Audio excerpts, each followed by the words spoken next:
thank you very much. We had a very successful day. Pennsylvania was incredible. The crowd was incredible. You saw what was unable to get in. We had thousands of people unable to get in, and I appreciate everybody being there. That was really a terrific moment, I think, coming off the plane, and it doesn't get any bigger than that. I did hear, though, when re-entering the plane, I was told by Mark and Hope and some others that some horrible things were said, fake things, fake news, corrupt news, the kind of news that's ruining your profession.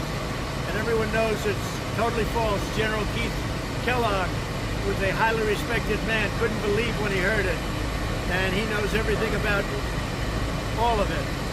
And to think that I would make statements negative to our military and our fallen heroes when nobody's done what I've done with the budgets, with the military budgets, with getting pay raises for our military. It is a disgraceful situation by a magazine that's a terrible magazine. I don't read it, but I just heard about it. They made it up, and probably it's a couple of people that have been failures in the administration that I got rid of, and I couldn't get rid of them fast enough, or it was just made up. But it's unthinkable. As far as John McCain is concerned, I was never a fan. I will admit that openly. I disagreed with him on the endless wars. I disagreed with him with respect to the vets and the taking care of the VA. I wanted to do it a much different way, and I think it's proven to be a much more successful way when you look at the success we've had with the VA and with our vets, with choice and with accountability, all the things I've got.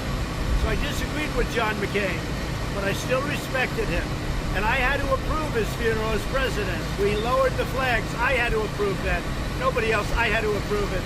When you think, and I'm just thinking back, I had to approve either Air Force One or a military plane to go to Arizona to pick up his casket. And I approved it immediately.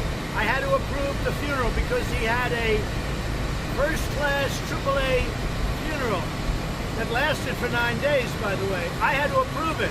All of that had to be approved by the president. I approved it without hesitation and without complaint. And I felt he deserved it. I disagreed with him on things, but he was a tough guy, but I felt he deserved it. For somebody to say the things that they say I said is a total lie. It's fake news. It's a disgrace. And frankly, it's a disgrace to your profession. Now, with all of that being said, you'll speak to Keith Kellogg, you'll speak to other people, because many people knew. Let me just go into the, if I might, into the trip to Europe and to France. I was ready to go to a ceremony. I had two of them, one the following day. It was boring, and I went to that.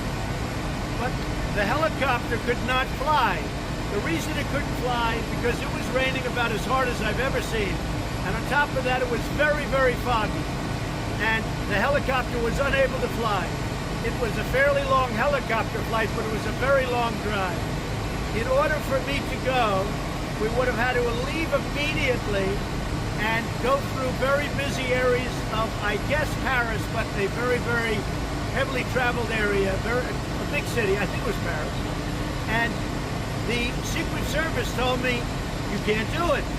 I said, I have to do it. I want to be there. They said, you can't do it. We'll get you confirmation of this. They said, for you to do that, make that trip, not by helicopter flying over everything. We have to work with the police. We have to work with everything.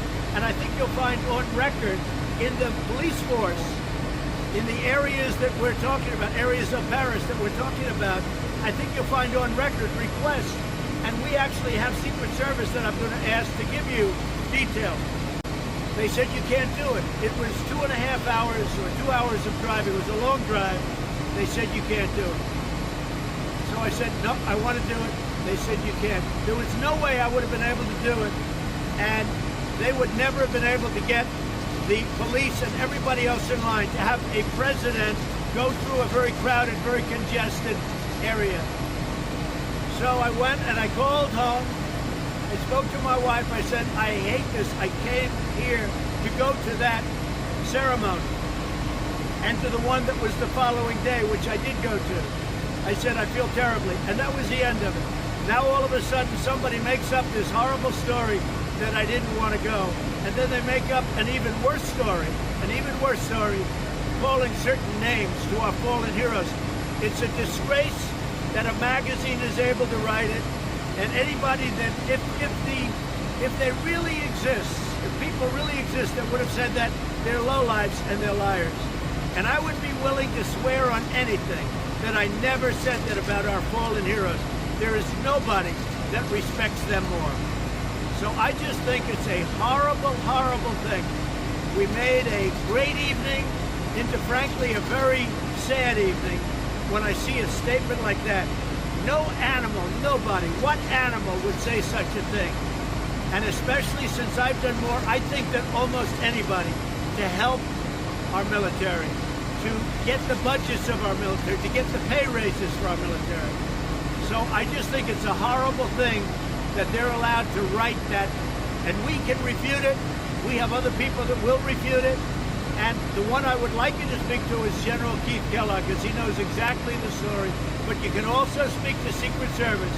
They wouldn't let me go no matter what happened because of security, because of safety.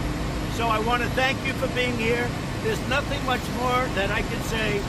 All they're trying to do is influence a presidential election where we've gone very high in the polls in the last short period of time, where we're doing very well, where we're going to win, and they're going crazy. The magazine in question is a never-Trumper magazine, probably doing badly. I know nothing about it. I don't read it. I just heard about it now, about this story. But it's a total never-Trumper magazine, and other people that are trying to influence the outcome of a presidential election. And you know what? People are too smart for it, and somebody has to make a stand. This fake press is a disgrace. Thank you very much, everybody. Thank you.